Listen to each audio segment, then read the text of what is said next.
नमस्कार दोस्तों, ये है 2024 गणित का वायरल पेपर। ठीक है, इसको चलते हैं जल्दी जल्दी सॉल्व करते हैं आपके लिए।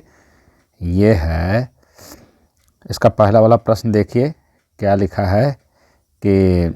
है कि संख्या 15, 18, 24 का एलसीएम है। तो एलसीएम हमको देखना है। तो ये देखिए, आप जानते ही हैं कि एलसीएम अगर हमको निकालना है, ये थोड़ा सा बड़ा कर दें, तो ये हमें अगर एलसीएम निकालना है तो हमको क्या करना है कि 15 और 18 और 24, ठीक है, इनका एलसीएम निकाल लीजिए। और निकालने के बाद क्या है, आपस में सबको गुणा करके देख लीजिए। तो आपको क्या मिलने वाला होगा, 360 मिलेगा। ठीक है ना, 15, अर्थात ये कहने का मतलब है 15, 18, 24 तीनों नंबर से 360 कट जाएगा। यही है एलसीएम। ठीक, आगे दूसरा। ये अब इसके लिए हम ज़्यादा समय नहीं देंगे, आप इसको करना जानते हैं तो कर लीजिए। ठीक है, दूसरा देखिए, किसी धनात्मक पूर्णांक p के लिए प्रत्येक धनात्मक विषम पूर्णांक का रूप होगा। तो भाई विषम पूर्णांक का रूप क्या होता है, ये वाला सही होगा। ठीक है, 2p+1। ठीक, आगे देख लेते हैं ये तीसरा वाला। तो तीसरा वाला दिया है कि मस, ये है आपका मस 99 और 153 बराबर 9। तो लस है, तो हम जानते हैं भाई क्या, ये जानते हैं कि मस गुणे लस बराबर दोनों संख्याओं का गुणनफल। तो आप हमको ये बताओ कि दोनों संख्याएं क्या हैं। दोनों संख्याओं का गुणनफल मतलब एक 99 है और दूसरी वाली क्या है, गुणे 153 है। और मस इसका हमारे पास दे रखा है 9, क्या दिया है 9, और गुणे क्या है लस है, तो निकालना ही चाहते हो आप। तो दिस इक्वल टू क्या है 99 गुणे 153 और बटे क्या, ये 9 ले आओ, 9 नीचे, तो ये हो जाएगा 11। गुणा कर दीजिए, 11 3 33, 11 5 55 समथिंग जो भी करेंगे आप। अच्छा कर ही देते हैं, चलिए ठीक है। 11 3 33 3, 11 5 55, 55 और 3 58 की 8 हो जाएगा। और ये हो जाएगा 11 का 11 और 11 5, 11 5 क्या हो जाएगा 16 हो जाएगा। ठीक है ना, तो ये हो जाएगा इसका डी वाला आंसर सही। ठीक, और देख लेते हैं आगे। ये है चौथा 4 नंबर वाला। तो दो संपूरक कोणों में बड़ा कोण क्या है, छोटे कोण से 18 अधिक है, तब बड़े कोण का मान बताना है। तो ठीक है, मानते हैं छोटा वाला x है तो बड़ा वाला x प्लस 18 डिग्री होगा। और इन दोनों का योग क्या है, संपूरक है तो 180 होना चाहिए। ठीक है, दिस इम्प्लाइज दैट, ये x और x जोड़ दीजिए, 2x हो गया, 18 उस तरफ कर दीजिए, 180 माइनस 18 हो गया। और ये हो जाएगा क्या, इसमें से घटाइए, 10 में से 8 गए 2 और ये 7 में से 1 गए जी 6, 162 हो गया। ये आया है 2x। ठीक है, अच्छा इसको हम क्या करेंगे, दिस इम्प्लाइज दैट x बराबर क्या हुआ 162 बटे 2 और ये कट कर दीजिए, ये 8 और ये 81 आया, x की वैल्यू 81 आया। पर हमसे पूछ रहा है कि बड़े कोण का मान। तो बड़े कोण का मान क्या, ये x को तो हमने छोटा वाला कोण माना है, तो इसमें क्या कर दीजिए आप जोड़ दीजिए, 18 ज़्यादा है बड़ा वाला, तो ये हो जाएगा 9 मतलब ये हो जाएगा 99। ठीक है, आगे देख लेते हैं ये पाँचवां वाला। तो पाँचवां वाला क्या कह रहा है कि अगर हमारे पास दिया है a/3 minus b/4 this equal to 1 दे रखा है, और कह रहा है a की वैल्यू 6 है, तो रख दीजिए 6/3 minus b/4 this equal to 1, ये कैंसिल करिए, ये 2 हो गया। दिस इम्प्लाइज दैट 2 यहीं रहने दीजिए, 1 उधर से इधर ले आइए और b/4 उधर ले जाइए। ठीक है, और दिस इम्प्लाइज दैट 2 में से 1 गए 1 बराबर ये b/4 और इसको क्या कर दीजिए, ये 4 1 का 4, तो b की वैल्यू कितनी आई 4। तो देखो कहाँ है 4, ये यहाँ पे है भाई साहब, यही पूछ रहा था।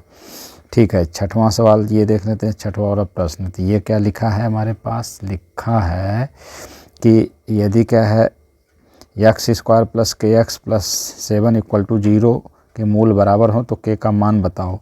तो भाई मूल बराबर होने का मतलब जब d बराबर 0 हो तो मूल बराबर होते हैं। तो इम्प्लाइज दैट डी बराबर 0 अर्थात बी स्क्वायर माइनस 4ac बराबर 0। और यहाँ पे आप देखेंगे के जो है ये बी की वैल्यू है, तो ये के स्क्वायर हो जाएगा माइनस 4, ए की वैल्यू कुछ नहीं है 1 है, और सी की वैल्यू आप देख पा रहे हैं तो ये 7 है, दिस इक्वल टू 0। तो ये हो जाएगा के स्क्वायर, ए 7 चौके 28, उस तरफ कर दीजिए पक्षांतर, तो ये हो जाएगा 28। हम लेंगे वर्गमूल, तो ये हो जाएगा के, ये हो जाएगा अंडर रूट 28, और इसको थोड़ा और हल कर दीजिए तो ये हो जाएगा 7 गुणे 4, 4 का वर्गमूल 2, प्लस माइनस ऑलरेडी वर्गमूल होता ही है तो लिख दो प्लस माइनस, अंडर रूट 7 का नहीं आएगा तो रहने दो, इसका आएगा प्लस माइनस 2 अंडर रूट 7। तो ये देख लेते हैं कहाँ है, तो ये आप देखिए कहाँ, ये इसका क्या है 6वां था, तो इसका ये वाला आंसर सही है, कौन, सी वाला सही है। ठीक है, आगे देख लेते हैं ये 7 नंबर का क्वेश्चन, 7 नंबर वाला क्वेश्चन देख लेते हैं। तो यह लिखा है कि द्विघात समीकरण 3x square minus 6x plus 4 बराबर 0 का विविक्त कर, ये निकालना है। तो हमको करना क्या है, विविक्त कर मतलब d निकालना है। तो d निकालना है तो d बराबर क्या होता है जी, बी स्क्वायर माइनस 4ac होता है। इसका मतलब हमको क्या है d निकालना है, तो हम बी स्क्वायर माइनस 4ac लगा दिए। तो यहाँ पे देखेंगे तो b की वैल्यू क्या है -6 है, इसका होल स्क्वायर हो जाएगा -4, और a की वैल्यू आप देख पा रहे हैं 3 है, और c की वैल्यू 4 है। तो दिस इक्वल टू ये 6 के 36 हो गया, -4 तिहाई 12 चौक 48 48 हुआ, घटा देंगे माइनस में आएगा, 8 में से 6 गए 2 होगा, 4 में से 3 गए 1, -12 खोज लीजिए कहाँ है, ये सी वाला आंसर सही है। ठीक है, 8वां देख लेते हैं। ये लिखा है कि 2 समरूप त्रिभुजों की भुजाएं 4:9 के अनुपात में है, तो इन त्रिभुजों के क्षेत्रफलों का अनुपात, अगर भुजाओं का अनुपात दिया है तो क्षेत्रफलों का अनुपात क्या होगा, ये देखिए 4/9 है ना, तो अगर क्षेत्रफलों का अनुपात जानना है तो इसका कर दो होल स्क्वायर, तो दिस इक्वल टू 4 चौके 16 और 9 81, क्या है 81। तो कहाँ खोजिए 4, तो ये डी वाला आंसर सही है। ठीक है, कह रहा है ये देखिए 9 लिखा है कि ए भुजा ए वाले समबाहु त्रिभुज की ऊंचाई, तो ये है हमारे पास देखिए एक समबाहु त्रिभुज। तो ये समबाहु त्रिभुज है, मतलब माना भुजा इसकी ए है, और यहाँ से यहाँ तक ये भी ए है, ऐसे यहाँ से यहाँ तक ये भी ए है। ठीक है, तो हम नाम दे देते हैं क्या, ये इसकी ऊंचाई का मतलब क्या, ऐसे हमने डाल दिया है एक लंब, तो ये लंब अगर पड़ा है तो ये 90 डिग्री होगा, पूरा ए है तो यहाँ से यहाँ तक a/2 होगा। बोलिए ठीक है, हाँ जी। तो हमको निकालना है ये, ठीक है ना, लंब, क्योंकि यही ऊंचाई होगी। और जब ये अगर 90 डिग्री बना है तो इसका मतलब क्या है, तो हम नाम दे दें ए है, ये बी है, ये सी है, ये डी है। तो बोलो ADB त्रिभुज ABD कहिए या ADB, ये एक समकोण त्रिभुज है, तो पाइथागोरस प्रमेय लगेगा। तो ये होगा कर्ण और ये होगा लंब और ये होगा आधार। तो मैं डायरेक्ट लगा रहा हूँ, आप देखिए।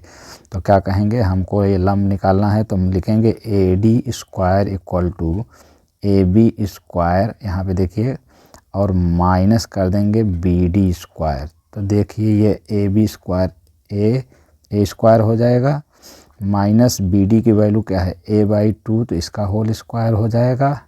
और ये अभी हल कर रहा हूँ मैं, तो ये हो जाएगा A स्क्वायर माइनस ये हो जाएगा A स्क्वायर बटे अपान क्या है 4 या बटे 4 लिखिए। ये दिस इक्वल टू क्या हुआ, यहाँ पे कर दीजिए, तो ये हो जाएगा 4A square minus A square सबके बटे भाई साहब 4, और ये हो जाएगा क्या, 4 में से 1 निकल गए 3A स्क्वायर बटे 4, और ये हो जाएगा क्या यहाँ पे, हाँ, तो ये आया है AD स्क्वायर, क्या आया है AD, हमको चाहिए AD बराबर, ले लो वर्गमूल दोनों तरफ, तो 3A स्क्वायर बटे 4, तो ये है क्या, दिस इक्वल टू, यहाँ पे 4 का वर्गमूल तो आप जान ही रहे हैं क्या, 2 हो जाएगा, और ये हो जाएगा क्या, तो ये हो जाएगा A स्क्वायर का A, तो ये A अंडर रूट 3 और 4 का हो जाएगा 2, तो a√3/2 कहाँ है खोजिए, ये है a√, यही वाला लगा रहे थे a√3/2,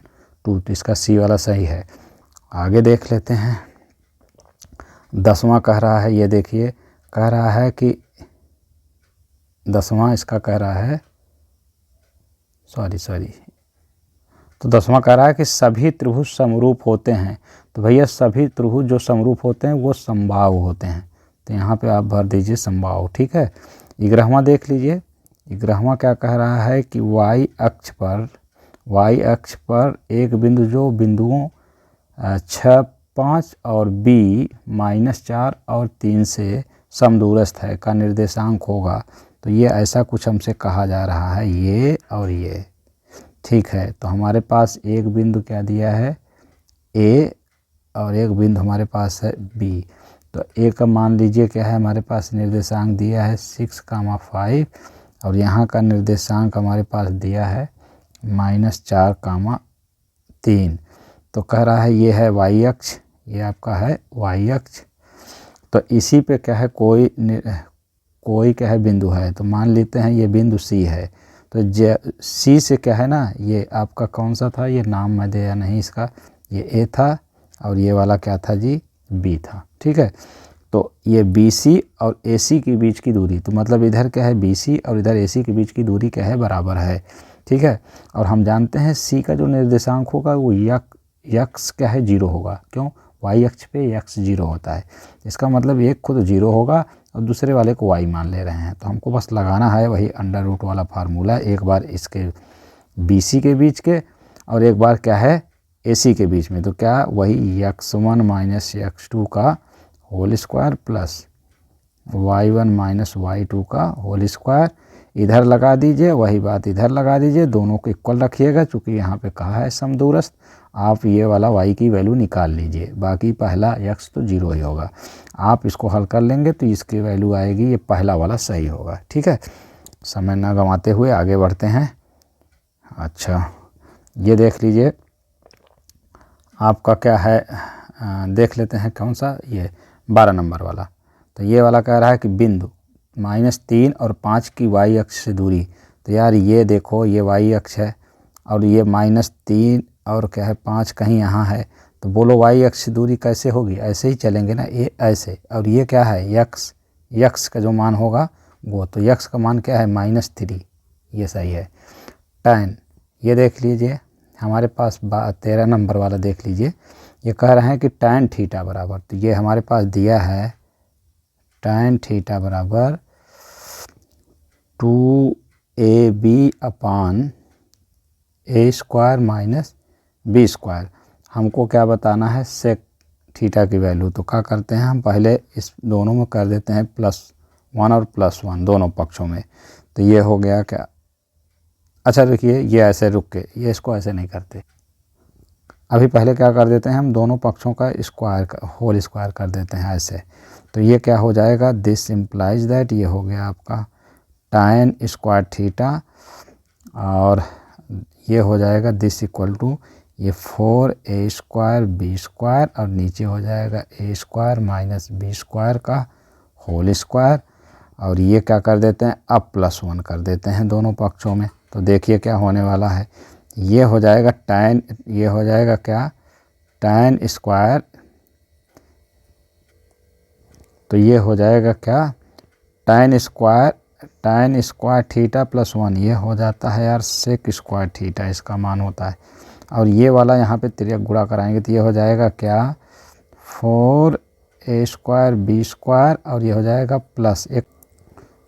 तो ये बीच में डिस्टर्बेंस हो गया था, चलिए ठीक है इसको फिर शुरू करते हैं। तो यहाँ पे ये वाला क्या है tan स्क्वायर थीटा +1 ये हुआ, और ये बाकी क्या है इसकी वैल्यू क्या हो जाती है सेक स्क्वायर थीटा, और यहाँ पे हमने ये हल कर रखा है। तो क्या है 4a² b² plus a² minus b² का होल स्क्वायर अपान क्या है a² माइनस b² का होल स्क्वायर। तो इसको हम ऐसे और हल कर देते हैं। तो यहाँ पे ये है 4a² b² और ये है प्लस, इसको हम क्या कर देते हैं a माइनस b का होल स्क्वायर। तो ये हो जाएगा a के पावर 4 प्लस b के पावर 4 और ये -2a² b² और सब के बटे क्या है A square minus B square का होल स्क्वायर, ये तो है ही है। ठीक है, अब हम क्या करते हैं, दिस इक्वल टू इसको ऐसे कर देते हैं, ये दोनों और ये दोनों क्या है घट जाएंगे, तो प्लस वाला बचेगा, तो ये हो जाएगा ए पावर 4 प्लस बी पावर 4 और ये प्लस क्या हो जाएगा 2a स्क्वायर बी स्क्वायर और नीचे क्या है A square minus B square का होल स्क्वायर और दिस इक्वल टू ये वाला लिख सकते हैं हम क्या, ए स्क्वायर प्लस बी स्क्वायर का होल स्क्वायर, नीचे क्या है A square minus B square का होल स्क्वायर। ये चला आ रहा है किसकी वैल्यू, ध्यान दीजिए सेक स्क्वायर थीटा, यह सेक स्क्वायर थीटा ले लेते हैं दोनों तरफ वर्गमूल, तो ये हो जाएगा सेक थीटा बराबर क्या, ए स्क्वायर प्लस बी स्क्वायर ऊपर और नीचे क्या हो जाएगा A square minus B square. ठीक है, इनका घात इनकी वर्गमूल लेने पे ख़त्म हो गई, तो ठीक है। पर सेक थीटा बराबर हमको निकालना नहीं था, हमको तो निकालना था क्या, कॉस थीटा।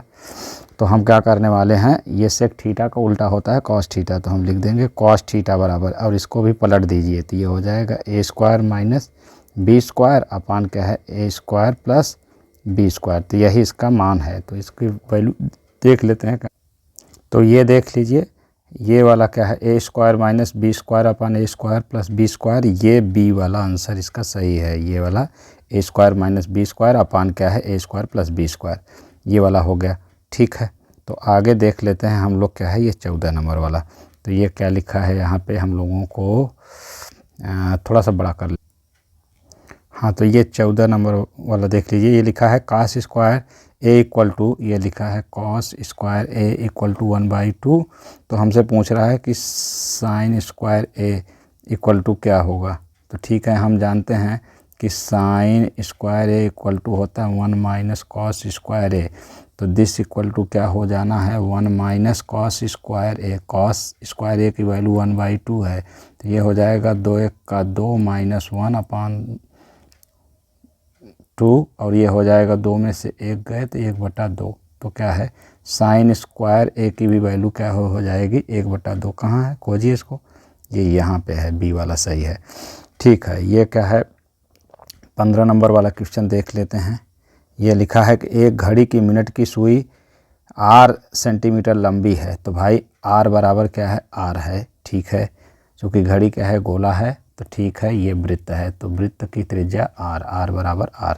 ठीक है, एक मिनट में मिनट की सुई द्वारा बनाए गए त्रिज्यखंड का क्षेत्रफल होगा, तो ठीक है, तो हम जानते हैं कि एक मिनट में घड़ी की सुई क्या है 6 डिग्री का कोण बनाती है। ठीक है, और हमारे पास क्या है त्रिज्यखंड का क्षेत्रफल ज्ञात करना है, तो त्रिज्यखंड का क्षेत्रफल का फार्मूला होता है, क्षेत्रफल का फार्मूला, त्रिज्यखंड का क्षेत्रफल फार्मूला तो है theta upon 360 pi r square.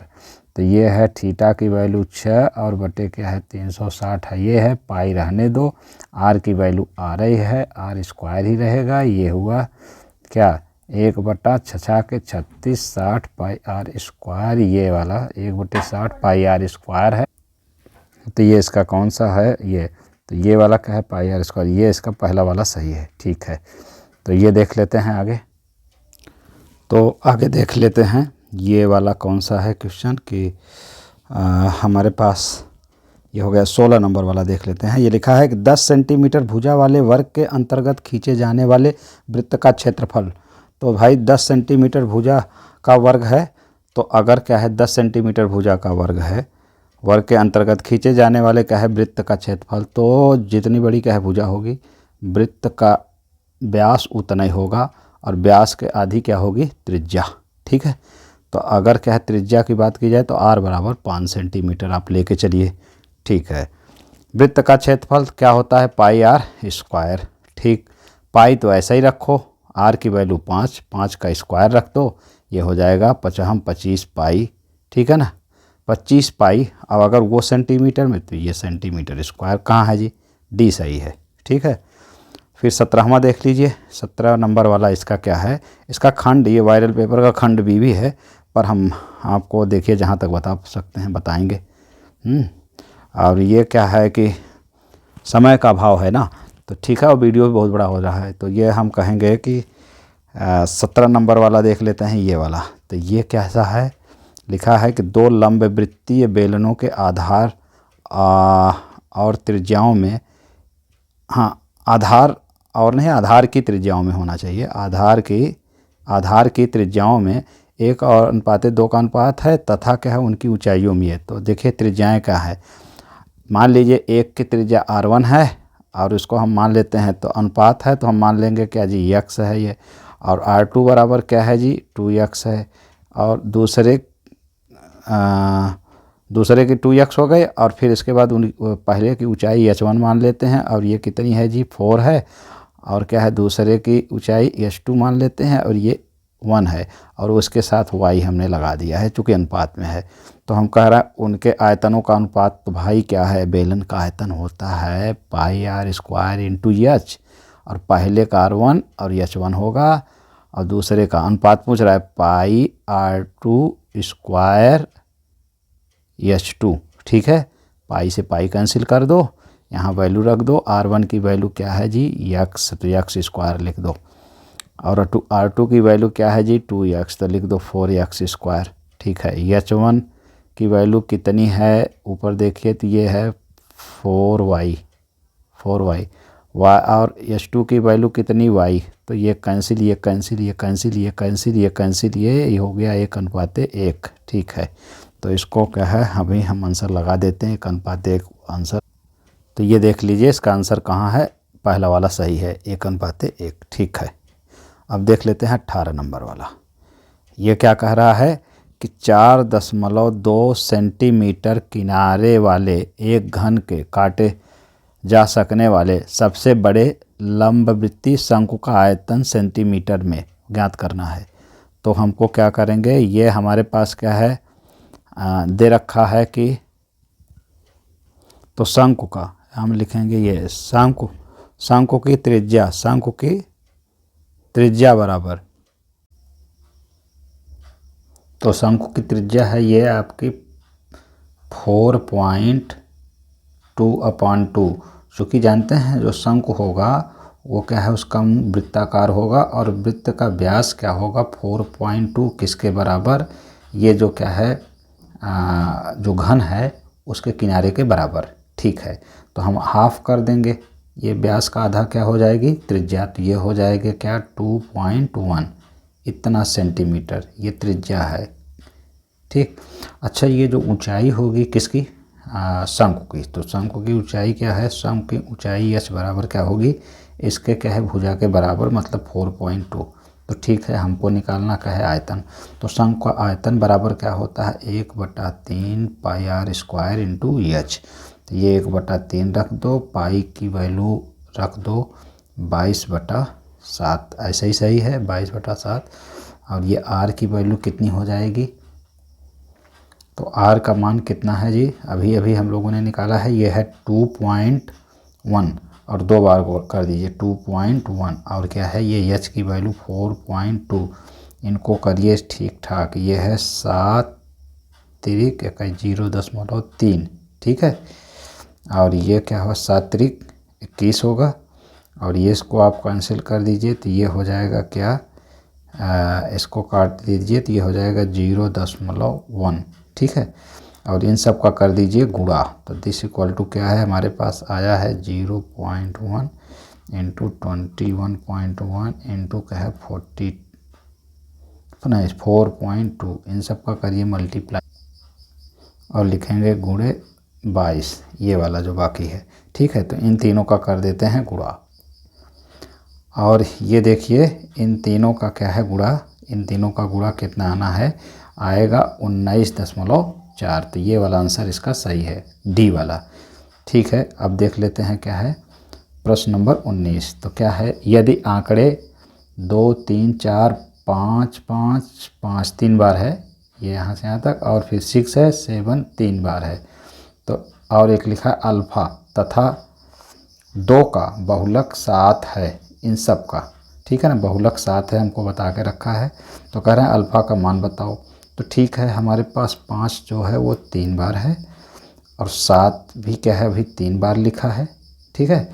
लेकिन हमसे कह रहा है बहुलक 7 है, तो जो ज़्यादा बार आया हो वो बहुलक होता है। तो 5 भी 3 बार, 7 भी 3 बार, और बहुलक 7 है। इसका मतलब क्या कि अल्फ़ा की वैल्यू क्या होनी चाहिए, ठीक है, अल्फ़ा की वैल्यू 7 ही होनी चाहिए। तो इसका मतलब इसका कौन सा आंसर सही है, सी वाला, ठीक है ना। अल्फ़ा का मान बताओ। तो ये अब 20वां देख लेते हैं, बहुत इंपॉर्टेंट है ये। तो ये लिखा है कि n प्रेक्षणों, यहाँ पे लिखा है कि n प्रेक्षणों का माध्य बार x है, ठीक है। अच्छा मान लीजिए क्या है, कुछ प्रेक्षण x है, ऐसे ही x2 है, x3 है, ऐसे ही xn है, ठीक है। अगर ये xn है तो इसका जानते हैं समांतर माध्य क्या होगा जी। तो माध्य समांतर माध्य बराबर क्या हो जाएगा, x1 plus x2 plus x3 plus ऐसे प्लस xn अपान n पदों तक का।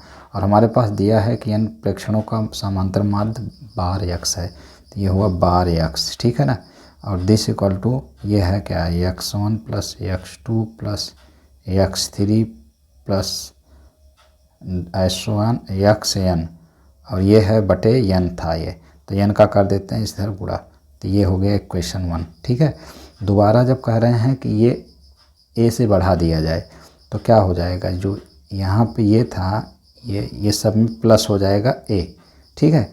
तो ऐसी दशा में ये कैसा हो जाएगा, ऐसे सेम लिखेंगे तो ये हो जाएगा कि x1 plus x2 plus x3 plus x1 plus xn, और प्लस क्या हो जाएगा, ये हो जाएगा n a, ठीक है ना। क्योंकि a जो है वो n बार हम जोड़ेंगे तो n a हो जाएगा। अच्छा यहाँ से यहाँ तक आपको बटे जान ही रहे हैं, यहाँ पे दिया है हमारे होगा, ये सब के बटे क्या है, n होगा, ठीक है। अब इतने की वैल्यू आप समीकरण 1 से देख लीजिए। तो क्या है जी, n बार x और ये प्लस n a अब बटे n। तो हम क्या कर लेंगे, ये a है और यहाँ पे n कॉमन ले लिए तो ये हो गया कि x बार प्लस a और बटे n, ये n से n कट गया तो ये सही है। तो कौन वाला, ये पहला वाला सही, x बार प्लस a, तो इसका पहला सही है।